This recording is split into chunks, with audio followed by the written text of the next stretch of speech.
And we are. Welcome. It is Wednesday, September 5th, 2018, and you are here on Java with Jerry, and we're glad you came and joined us. As always, we're coming to you from the penthouse suite of Stadium Towers here in the Platinum Triangle, and we're happy to have you every Wednesday. Remember that you can always catch past episodes at orangeslice.com. And if you'd rather listen than watch, I don't blame you. After all, I have a face for radio and a voice for silent movies, and you can do that on Podbean, which you can also sign up for and get the podcast through orangeslice.com. So what are we doing today? Well, it is September 5th, as I said, and that means that Labor Day is over, and we are in the final push toward the election. So we're going to do a series of shows for you, several of them scattered among our episodes over the next few weeks. We'll have some guests, and sometimes we'll do one of these on the election, and we will try to cover some of the big races and big propositions and the things that you're going to be dealing with, and talk about some things that I think are interesting. So we'll do a little bit of that today. We'll do our usual news stories, and then we will do a little bit on those election items, and then our feature for today will be You Can't Make This Stuff Up. So we will have a little bit of everything for you today. All right, let's talk a little bit about the news. On a national front, something that I read caught my attention, and it's a little frightening to me. It's the sort of new racism of identity politics that's taking hold in our universities, which are supposed to be places of free thought and debate and of integration and of assimilation, and for us all to be able to enjoy each other and the things that make us different and debate the things where we disagree, and not so much. So I read a news story, and I thought I'd pick it up and share a little bit of it for you, and we talk a little bit about why I think it's not a good thing. At UCLA, USC, UC Davis, and many other California campuses, they are experiencing a new segregation in dorms and study halls as if it were 1970s in the Deep South, and that's not a good thing. The Claremont colleges have study halls based on race. I can't believe that. Some area schools are segregated by gender identity. Our colleges used to be the forefront of openness, and now they're becoming the forefront of bigotry and segregation. Not a good thing. At UMass, which is a liberal bastion of Western Massachusetts, you can walk into a dining hall and you'll see some students socializing across racial lines, but more often you'll find black students will be sitting with black students. At nearby tables, there will be filled tables with just white students. This is all voluntary, but it's very sad to see, and I don't think it's a good commentary on what we've done in terms of the spirit at our college campuses. I hope that's not the case at all universities, but they call out these few, and it is, in their view, largely a product of institutionalization of this kind of segregation that the schools go along with. For instance, there are some places where there have always been sort of focused places to be, so you'd have engineering wings where all the engineering students would get together, and certainly fraternities segregated along common interests and that kind of thing. But the general institutions used to be generally integrated and have a lot of diversity, and you could bump into students of all different kinds, and that was a good thing, because the lack of integration has a profound effect. It makes us less sympathetic to the views of others who we don't share necessarily from our own common background. It doesn't give us the ability to be empathetic to the plight of others, and I'm not really happy to see articles like this talking about the segregation of our universities any more than I'm happy to see the fact that you can only have a certain kind of thought. We talk about diversity on our campuses, but it's not diversity of thought anymore. It's really diversity based on gender or identity or race or the like, and that's not a good thing. So keep an eye out for this. Make sure that if you've got college-age kids, you're making sure they get exposure to all kinds of people, and that they're not self-segregating in order to feel comfortable. I don't think that's a good thing for us. So that's our national story. Keep an eye out for the self-segregation that we fought so hard against during the 60s and 70s. It's sad to see. All right. State story. You know that there is going to be an election for governor, and we'll cover the election for governor in one of these election shows in a future show. I don't want to go there today, but I do want to talk about one of the candidates, Gavin Newsom's latest proposal, because it's just sort of astonishing to me. And interestingly, there was a fact check done on it. So Gavin Newsom has called for universal health care for all, regardless of your situation in California. And President Trump on the stump this week in North Carolina took that on. Here's some of what he had to say. What happens if the the whole world decides to go to California. I hope they don't do that. We already have enough traffic issues. Speaking at a North Carolina event, Trump said, health care for everyone. He wants to cover everyone. He wants to open the borders. He wants to take care of everybody. And I was saying, just what happens if the whole world decides to go to California? It will be dense here. We're already dense in Orange County. We don't need the whole world to come here. Where do you stop? Asked Trump. What are you going to do? Just cover a lot of people and then it's not going to work for them because you won't have enough money to make it cover everyone? For his part, Newsom says, I did universal health care when I was mayor in San Francisco. Fully implemented regardless of pre-existing conditions, your ability to pay, and regardless of your immigration status. So PolitiFact, which does checks on the stories of claims by politicians, did just that. They went and did a check on Lieutenant Governor Newsom's claim that as a mayor in San Francisco, it was the only city in the United States, he claimed, with universal health care, regardless of pre-existing conditions, ability to pay, and regardless of your status, and we did it without any general tax increases. So that's what PolitiFact went out to go and check, and here's what they came up with. Healthy San Francisco, which is what he calls it, was his key accomplishment, and he says it should be replicated far and wide. This is what their research found on his claims, some of which were true. The program provides basic health care services to all uninsured San Francisco residents. Those include primary and preventative care, mental health, drug and alcohol treatment, and emergency care. So it's pretty robust coverage. And it all comes from the city's general fund with participant co-payments on a fee for employers and a fee for employers who don't provide insurance for their workers. So if you aren't providing insurance, you get this charge which goes into the general fund and they use it for Healthy San Francisco. It's available to all city residents regardless of health, income level, or immigration status. So on those points of eligibility, Newsom gets an A. Yes, they say he's telling the truth. The city's universal health care program, however, is not the same thing as single-payer health plan. A single-payer health plan was stalled in the California legislature just recently, and if the governor is proposing that for the entire state, it is not that. This plan is another option for residents who would otherwise find themselves in traditional forms of health insurance, such as Medicare or Medicaid, so it is a version of that. Is it health insurance? Experts say no, the program shouldn't be covered as health insurance and shouldn't be considered that because it only covers people within the city limits of San Francisco. If you get injured in some other locale, your costs are going to be extraordinarily exorbitant and expensive, just as they would be anywhere else. I try to eschew the term of insurance coverage, says the expert, because it's not insurance coverage, it's not portable. You can't take it across the bridge to Oakland, and if something happens there, you aren't covered. Alice Chen, the chief medical officer for San Francisco Health Network, which administers Healthy San Francisco, says universal access to care in San Francisco for its residents is more what it should be called, is universal access to care, not health insurance. It's meant to avoid people becoming bankrupt. So it does provide treatment if you're in San Francisco and a San Francisco resident, to those who otherwise wouldn't get insurance and who otherwise would have, I guess, sought it from Medicare and Medicaid. I guess it doesn't do much more than that. As a matter of fact, when Obamacare, or what we call the Affordable Care Act, went into effect in 2014, the Healthy San Francisco enrollment dropped. It plummeted, as a matter of fact. It went from a large drop. At its peak, Healthy San Francisco had 60,000 enrolled San Franciscans, and after ACA came in, it had fewer than 12,000. Experts, however, say that decline doesn't mean the program failed. Gerald Kaminsky, who's the director of UCLA Center for Health Policy Research, says it means that people have found other options available to them in the ACA and that people have shifted to a program they thought was better for them. What about Gavin Newsom's claim that he can do it without a tax increase? Well, not so much, candidate Newsom. It's generally technically correct that there is no general tax increase, but businesses of 20 or more employees that don't already offer health insurance are required to pay into the program. As we said before, they pay in to the city's general fund. Those with 20 to 99 employees must pay $1.76 per hour per worker, while those of 100 or more must pay $2.64 per hour per covered employee on health care. So there is not a broad tax, but there is an employer tax for those who don't cover employees, and it's by the hour. And so it is a tax, Mr. Newsom.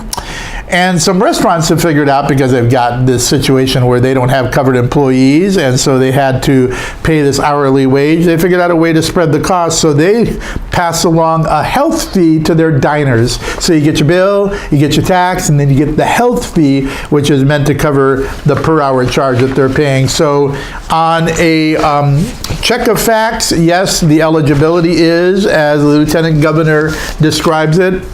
On a check of whether or not it's without passing a tax, maybe not so much. He passed a tax on to employers, some of whom have then passed a tax on to the consumers, and isn't that the way it always happens? Nothing is for free, and in the case of those restaurants in San Francisco, there ain't no such thing as a free lunch for sure, because you're going to pay a health fee to cover the health insurance that they are providing to their employees under Healthy San Francisco. So I thought that was an interesting story, partly because I wanted to get you to understand sort of the issues of health insurance, because we'll be talking about it in a lot of different settings, including on some bond measures, which are going to be on the ballot in California and other places, and also because it was a proposal by Mr. Newsom, who will obviously run on his success of universal health care in San Francisco, which turned out to be not so universal if you're not a resident of San Francisco, and not so free if you are an employer with employees who weren't otherwise covered.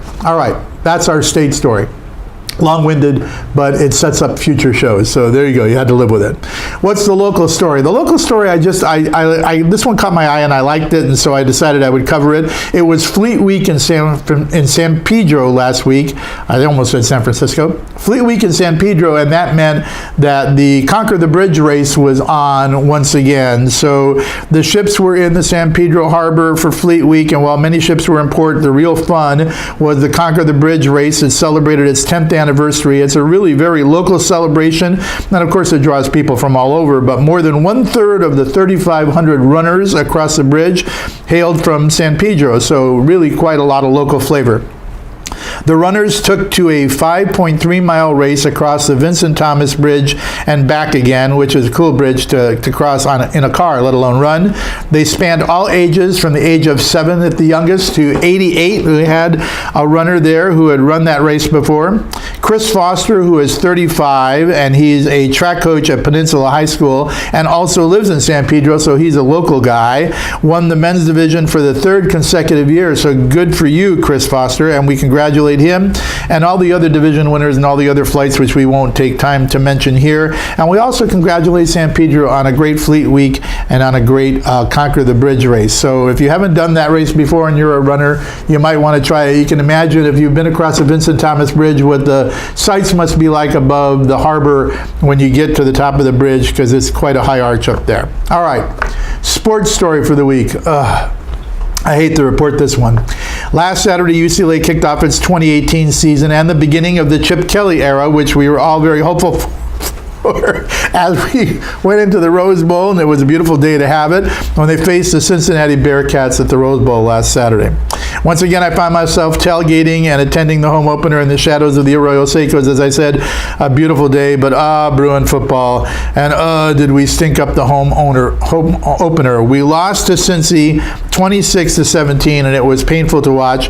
And while there were glimpses of defense and offensive plays that were nice and that we liked and that we enjoyed, if we play this weekend in Norman, Oklahoma against the Sooners the way we played against Cincinnati last weekend, it is not going to be pretty, and the Sooners will demolish us. Some of my family, my brothers and my nephews, will be traveling to the game this weekend. We hope they enjoy the trip. We know they'll have good barbecue. They always have a good time when they're in Norman, and we'll cross our fingers that they see a game that's better than the game we saw. And that's your news from Java with Jerry, and now on to the main feature of the show. So I teased a little bit and said we were going to do some shows over the next few weeks about the election. It is, after all, after Labor Day. We are now, 61, 62 days away from Election Day.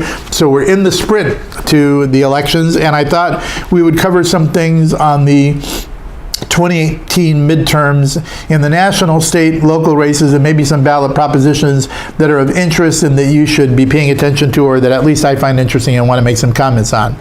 So with many races and propositions to deal with, we will start on the national level and talk a little bit about the big question of this election, which has been called by both sides, both conservatives and progressives, and by everybody in between, a referendum of sorts on President Trump in his first 2 years in office. And I suppose there is no question that we are somewhat there. There is no question that this will be somewhat about the president, although in many local races, remember, politics is all local, and there will be some influences that will have nothing to do with President Trump or the national scene. There's no question, however, that a lot of the national race will be about the House, and there's reason for that. Under normal circumstances, any sitting president in his midterms ends up losing seats in the House of Representatives, and that is the usual circumstance. But there is nothing usual about this president or this presidency. On his good days, he is simply astonishing and or outrageous, and on others, depending on your viewpoint, he is outrageous and beyond astonishing. So it depends on how you look at him and what he's doing.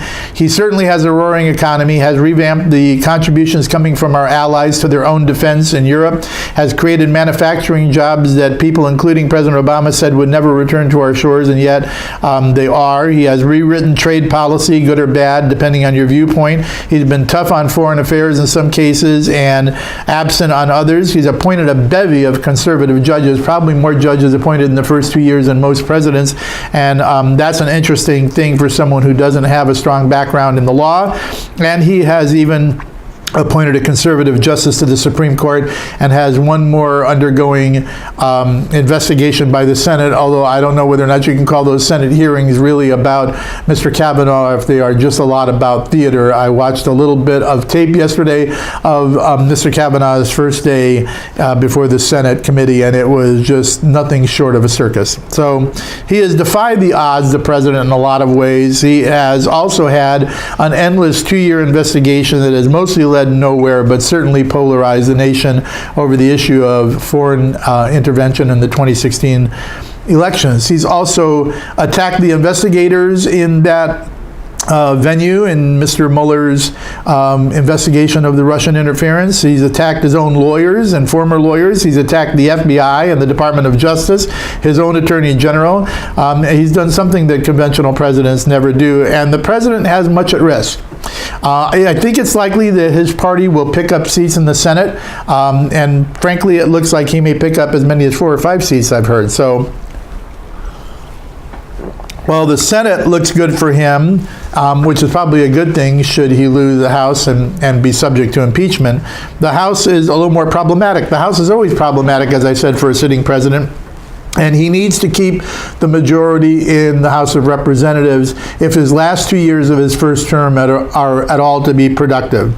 Any return of the House to Democratic hands would most certainly mean the return of Nancy Pelosi or her kin as Speaker of the House, and that would also mean endless investigations and hearings and likely impeachment proceedings against this president that would tie up his administration and certainly his agenda into knots for the remaining 2 years of his first term, and could lead right up to the 2020 elections when Democrats hope to tumble this president out of office and regain the White House.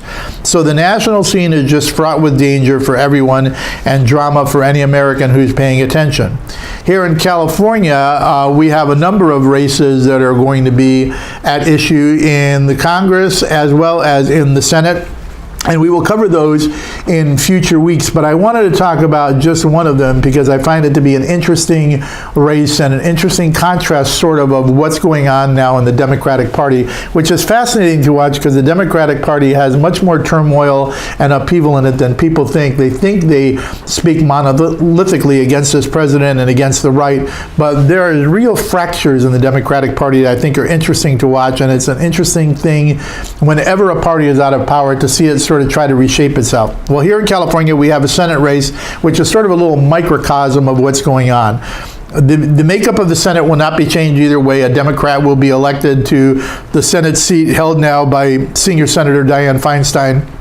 And whether she wins or her would-be opponent, State Senator Kevin DeLeon, wins, a Democrat will certainly hold that seat. What's interesting is sort of the commentary on where the politics of the Democratic Party are, and a commentary on this state and its politics. A longtime senator with powerful commitments, Dianne Feinstein, has got an upstart in the personage of Kevin DeLeon, who's running hard to her flank on the left. And there was an article recently that I picked up and read that I think was kind of interesting. It said, how old is Dianne Feinstein? No one would really spend much time paying attention to that except maybe her putative opponent. She is the wife of a longtime investor, Richard Blum, who has a lot of investments in China. She is now found to have had somebody on her staff who was probably a spy from China. That's outrageous, and it certainly is something that the Young Turks in the Democratic Party are calling her out on.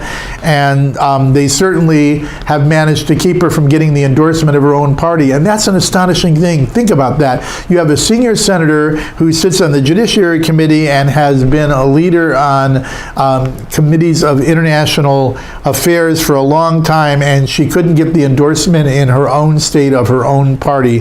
And that is probably the product of the fact that the Young Turks, who ran hard in the Bernie Sanders campaign during the last presidential election, were able to seat a number of people on the endorsement committee, and as a result they were able to skew this toward DeLeon, who seems to think that she's too centrist for California these days. And so he says a lot of things like it's time for change, which people see as sort of a dog whistle about her age and about how long she's been serving. There's no question that she is 30 years his senior and certainly is not as young as DeLeon, and that might be a criticism of the senator if she seemed to be missing a step. If it looked as though age had slowed Senator Feinstein down or she wasn't able to do her job, I could get that, but there's no sign of that. There's no such evidence that Feinstein, the ranking Democrat on the powerful Senate Judiciary Committee and former chair of its Intelligence Committee, has slowed any more than 20 years ago when she was extraordinarily active in the Senate as she is today. And that is the truth. I've met with Senator Feinstein. She doesn't miss a beat. She's sharp as can be, and she will challenge any position you put before her. And I've had meetings with her in her own offices up on the Hill, and she is as sharp today as she was when she took office. Still, he is attacking her as being too centrist, says she has been scrupulously fair to business, which apparently bothers leaders of the union, certainly bothers Mr. DeLeon, and she has been criticized on a number of counts as being too soft on Trump when he would have been tougher. I don't know that that's the case. I don't think that she's being any softer. I don't think because she's not outrageous like her junior senator Kamala Harris in questioning of the Attorney General Jeff Sessions that you should consider her weak. She is certainly not anything short of being a progressive, but Mr. DeLeon is attacking her, and it's going to be an interesting race. And it's interesting because you would not see that in a lot of other places where in California you have this sort of dichotomy now between young Democrats and the older establishment wing, and certainly the Feinstein-DeLeon race has become the poster child for that. Interestingly, I think that she is probably better funded than he is, and that she probably has a better opportunity to do well with the voters of California than he does. But we'll see what happens, and it's an interesting race to watch, and we'll see how vicious those attacks become on Senator Feinstein, and whether or not this whole kerfuffle over having a Chinese staffer who apparently had ties to the China mainland where her husband has a lot of investments comes to something, or if it's just noise from DeLeon and some of those on the far left. But it'll be interesting to watch this race and many others across the United States when sort of the left Bernie Sanders wing and the younger Democrats who are tending to be more leftist than center start to take on some of their veteran politicians. So there's a little bit about the House races and a little bit about a Senate race. We will cover in future episodes a little more about state races here in California. I want to talk about some of the congressional races which are contested.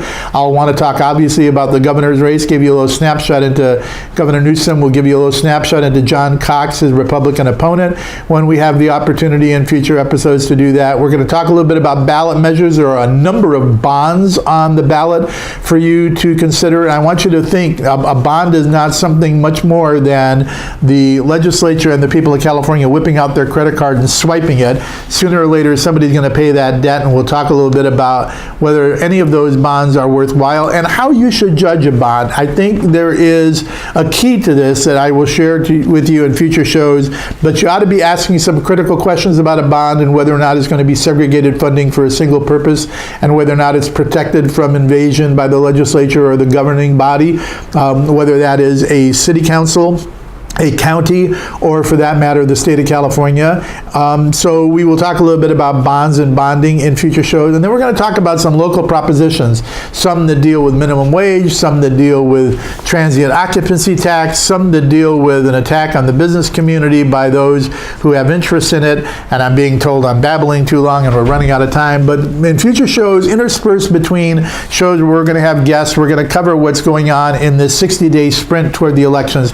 We are, after all, a political consulting and public affairs firm, so what else would you expect? And those of you that know me knew I was going to babble about this because it's election season, and for me, that's like the Super Bowl. I love even-numbered years. All right, even though it's crazy around our office. All right, it's time for our feature and then to get out because Ms. Vasquez is waving her phone at me, showing me that I am running overtime. So I saw this, and it deals with our state capitol, and I had to bring it to you. It's time for You Can't Make This Stuff Up. I posted a feature of a sign that was on the wall in our state capitol up in Sacramento. It's the usual government sign. It's plastic, but it looks like it's wood grain, so it makes it look like it was really out of wood when it isn't. And then it's got engraved message in blackened letters on the plastic, right? And it read, quote, "Warning, colon, the urinals and toilets use recycled water. Do not drink," end quote. I didn't make that up. Let me read that to you again. This is what the sign says on the wall in the Capitol. Warning, the urinals and toilets use recycled waters. Do not drink.